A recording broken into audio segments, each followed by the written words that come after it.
Alright, you guys read the title of the video. Before we get started, hit that like button if you enjoyed, since it really does help out the channel. And subscribe if you guys are new and you guys enjoy this type of content, so you don't miss out on any new videos like this. But without further ado, let's go ahead and get this video started. Alright, so at number 10, I do have Fred VanVleet of the Toronto Raptors. Last year, Fred obviously had a career season, and he was named an All-Star, and he was obviously a really massive part of the Raptors making it back to the playoffs after having definitely a pretty big down year. Offensively, he's pretty good at scoring the ball. He's also really good as a playmaker, and he is efficient when it comes to shooting outside the arc. Now, he's never been that efficient when it comes to scoring inside the arc, so he definitely could improve that. But that being said, he's obviously really good offensively. And defensively, he's also one of the best players at his position. He's an extremely good defender. And last year, he did average 20 points per game, 7 assists per game, 4 rebounds per game, 2 steals per game, shooting 40% from the field and 38% from 3. Now at number 9, I do have Chris Paul of the Phoenix Suns. Now, he did have a real stinker in that Game 7 against Dallas, but that being said, Chris Paul, he's still one of the best point guards in the NBA, and obviously, he is declining, and he's not the same player he once was, but he's still very good, and I think he is still an all-star caliber player. Scoring-wise, he's not going to light it up like with 40 points a game, but that being said, he is still a pretty capable scorer, and I think a part of the reason why his scoring averages are a little bit lower is because he's mostly asked to be a playmaker, but he can still score the ball pretty well, and he's also pretty efficient. And then as a playmaker, he's still one of the best in the entire league. Obviously, he's got the point god nickname, and he's one of the smartest players, and again, he's an extremely good playmaker, also pretty decent defensively, and he's also a massive reason why the Suns over the past 2 years have been one of the best regular season teams in the NBA. And even though this last playoff run was ended in an absolute disaster, the year before that, they did make it to the finals, and he was very integral to them making it all the way to the finals. But Chris Paul, again, he is getting, he is definitely declining, but that being said, still a very good player. And last year, he averaged 15 points per game, 11 assists per game, 4 rebounds per game, 2 steals per game, shooting 49% from the field. Now at number 8, I do have Darius Garland of the Cleveland Cavaliers. Darius Garland is one of my favorite players in the league, and in this second season in 2021, he took a pretty big leap from being an absolute bum NBA player to being pretty good and like a borderline all-star level player. However, in his third year, he made the leap to being like a borderline all-NBA player to like a legit all-star, and he was named to the all-star team, and he almost led the Cavs to the playoffs when no one expected them to be there. And, had it not been for injuries, I think Cleveland would have made it to the playoffs. And Darius Garland, he's not the best defender in the world, largely due to his size, but he does try, but again, not the best defensive player. However, offensively, he's one of the best guards in the NBA.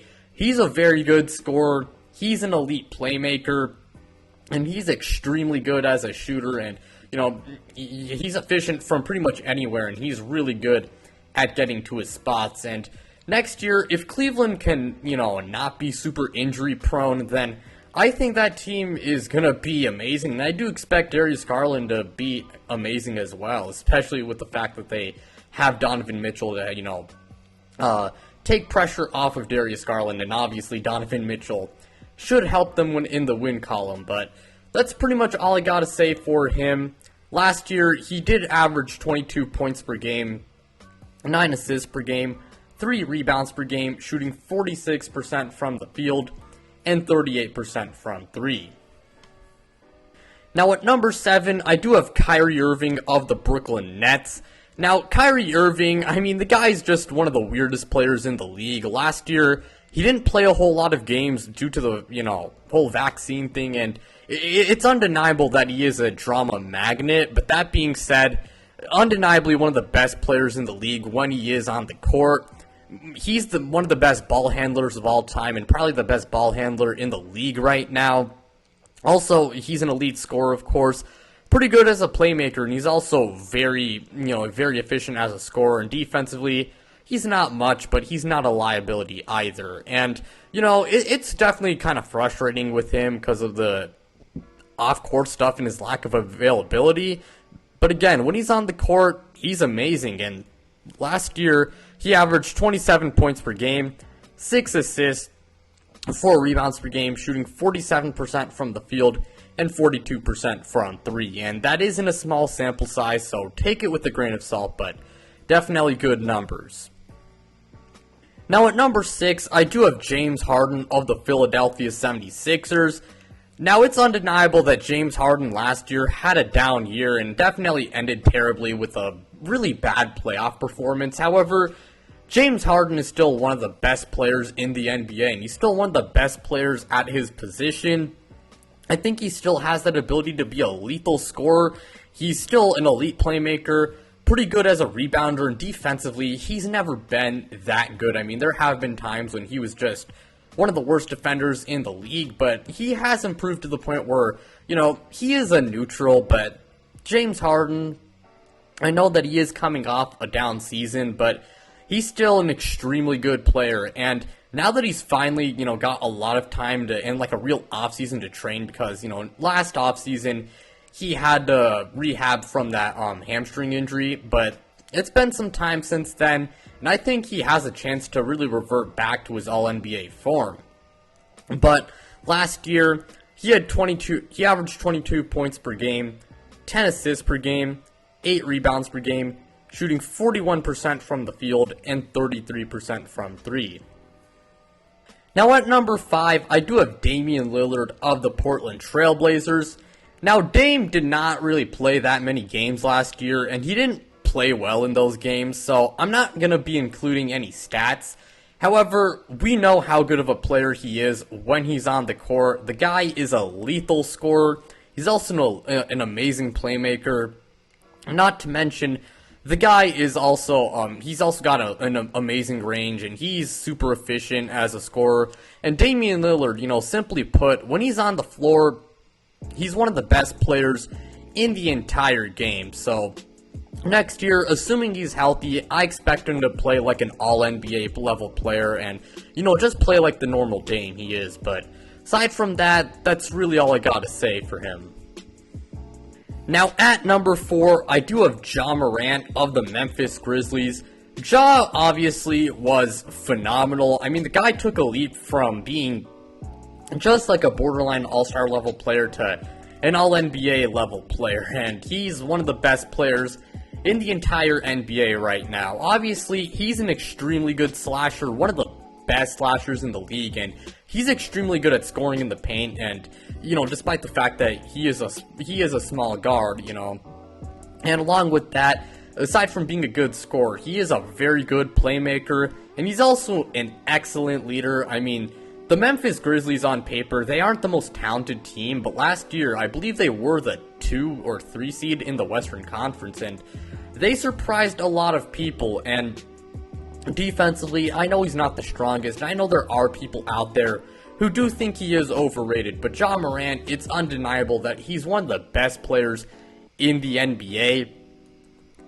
And last year, he averaged 27 points per game, 7 assists per game, 6 rebounds per game, shooting 49% from the field and 34% from 3.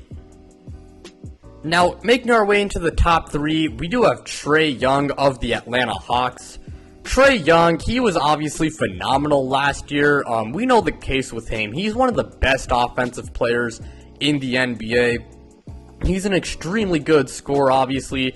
He's a very good playmaker, and he's also got elite ranges, and he's very efficient as a scorer. But that being said, he does have some faults, like the fact that outside of 2021, he's never really led his team to that much success. And along with that, the guy is one of the worst defensive players in the NBA. I mean, he's awful defensively, but that being said, he's still one of the best players in the league. And last year, he did average 28 points per game, 10 assists, 4 rebounds per game, shooting 46% from the field and 38% from 3. And our runner-up at number 2, it's Luka Doncic of the of the Dallas Mavericks. Luka was elite last year. I mean, he was just phenomenal, man. And along with that, aside from the fact that he was amazing as a player, the guy finally led his team to some major success. I mean, he led his team to the Western Conference Finals, and he absolutely embarrassed the Suns along with some of his teammates. But Luka Doncic, I mean, what can I really say about him? The guy is one of the best offensive players in the league. He's elite as a scorer, a shooter, a playmaker, a rebounder. He's got the versatility to play 3 positions on the floor. And defensively, while he's not going to blow you away as like a deep POY candidate, he is not that bad defensively. You don't really have to worry about him being a liability. And, you know, Luka Doncic, there's not a lot to say about him besides the fact that he's amazing, and one day he is going to be the best player in the NBA, or at the very least, top 2. And last year, he did average 28 points per game, 9 assists per game, 9 rebounds per game, shooting 46% from the field and 35% from 3. And then finally at number 1, who else would it be? It's Stephen Curry of the Golden State Warriors. Stephen Curry, I'm going to try and keep this segment short. He's obviously one of the best scorers in the NBA, the greatest shooter of all time. He's an elite playmaker, and his defense, it's improved to the point where he used to be very bad, but he's actually not that bad anymore. And of course, he obviously led his team to the championship, and winning, it was somewhat of a factor when I did make this list. But, you know, Stephen Curry, last year, he averaged 25.5 points per game, 6 assists per game, 5 rebounds per game, shooting 44% from the field and 38% from 3. But without further ado, that's all I got to say for the video. Thank you guys so much for watching. It really does mean a lot to me. Again, like, subscribe, do all of that stuff, and check me out on social media. The links to my Twitter and Instagram, they are in the description below. But without further ado, I'm out, you guys.